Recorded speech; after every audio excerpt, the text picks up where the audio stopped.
All right, let's continue developing the post action method. As you can see from the get action, we use the factory to create an Antelope's reader. So we're going to do the same thing to create an AntelopeWriter.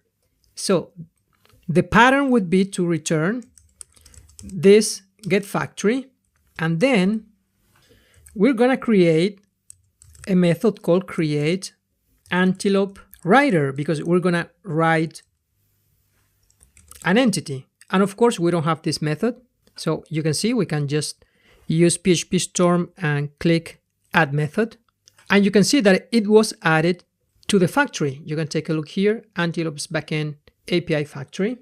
And now what we can do is to add here in the Antelope's Backend API in the processor, we have the expander, we have the reader, we can create the writer. So we can just create the writer inside here. And the naming convention is to have, for example, for the creation, a creator folder, for the updating of a record, an updater folder. Let's return here, new Antelope Creator, and we don't have this method. We're going to create it.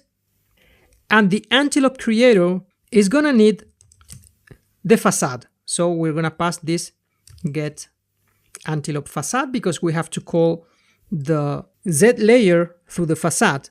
And we're going to need also the response builder in order to create the response. So we're going to also inject the response builder. Of course, we don't have this method, and we're going to type it here, also here, Antelope Creator interface, so that we can use PHP Storm to create it. Let's just create the interface, and then we're going to place the file name inside Antelope's Backend API processor creator. Okay, we can change here instead of class interface. And then we're going to declare here a method. And as parameters, we're going to receive the Antelope's Backend attribute transfer. And we're going to need also the glue request transfer. And we're going to return a glue response. All right, now let's create the class.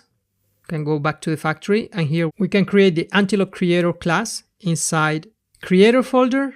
And then we can add here that this class implements the Antelope Creator interface. And we're going to add the create method. Let's add the visibility here to these properties. Let's return a glue response transfer for the time being.